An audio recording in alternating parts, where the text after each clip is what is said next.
इस वीडियो को देखने से पहले आप पहले इस चीज़ को चेक कर लो कि इस वीडियो में बहुत सारी चीज़ें ऐसी होने वाली हैं जो तुम्हारी समझ से बहुत ज़्यादा परे हैं।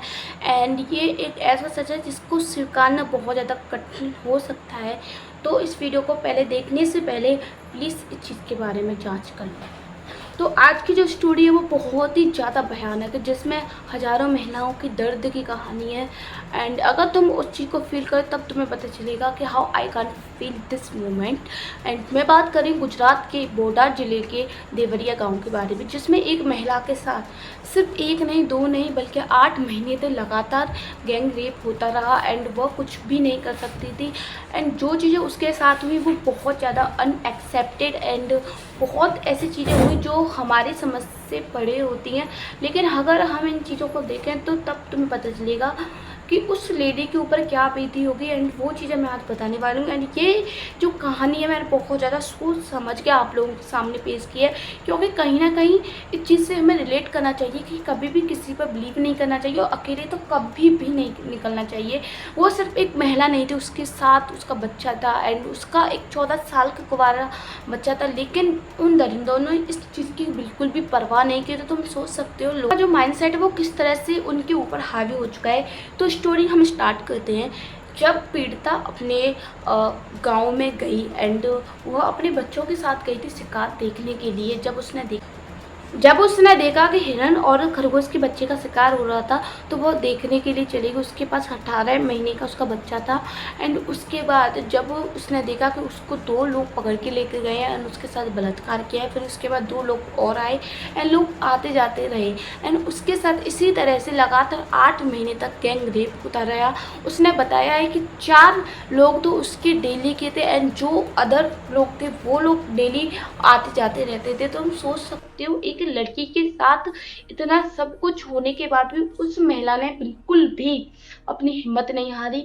एंड जब पीड़िता के घर वालों को पता चला तो उन्होंने इस चीज के बारे में पुलिस से भी जांच करवाई। तो उनके पास एक लेटर आया था जो कि उस महिला की तरफ से था, जो कि उन लोगों ने लिखवाया था जबरदस्ती, जिसमें लिखा गया था कि हम महिला के साथ वो जो है अपनी मर्जी से रह रही है एंड वो लिव इन रिलेशनशिप में है। तो इसी वजह से पुलिस ने भी इसके ऊपर ज़्यादा कोई एक्शन नहीं लिया। लेकिन जो पीड़िता का जो हस्बैंड है उसने इस चीज़ के बारे में थोड़ा सा सोचा एंड उनको इसके बारे में बिल्कुल भी बिलीव नहीं हुआ, क्योंकि उनको अपनी वाइफ पर थोड़ा सा भरोसा था। लेकिन यहीं तक सिर्फ कहानी नहीं रुकती है। एक दिन जो महिला के साथ जो दुष्कर्म कर रहे थे वो लोग कहीं पर गए हुए थे, लेकिन महिला ये भी बताती है कि उसके साथ कितनी ज़्यादा मारपीट होती थी, बंदूक से मारा जाता था, उसकी रोने चीखने की आवाज़ आती थी, लेकिन उसके साथ कोई भी खड़ा नहीं था।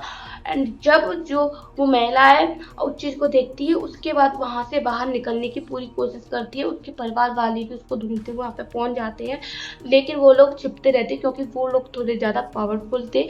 एंड उसके बाद उन लोगों ने जो है अपनी रिपोर्ट लिखवाई थाने में। जब जाके कहीं पुलिस ने उनकी रिपोर्ट लिखी उसके बाद ये सारी चीज़ें स्टार्ट हुई। एंड उस महिला के जो पेट में एक बच्चा भी था, जिसके ऊपर उसने बोला मैं इस बच्चे को नहीं रख सकती क्योंकि ये बच्चा मुझे याद दिलाता है कि इसने मेरे 8 महीने के साथ कैसा दुष्प्रभाव हुआ। एंड उसके जो ससुराल वाले वो भी इस बच्चे को नहीं रखना चाहते थे। अदालत ने भी गर्भपात करने के लिए मना कर दिया।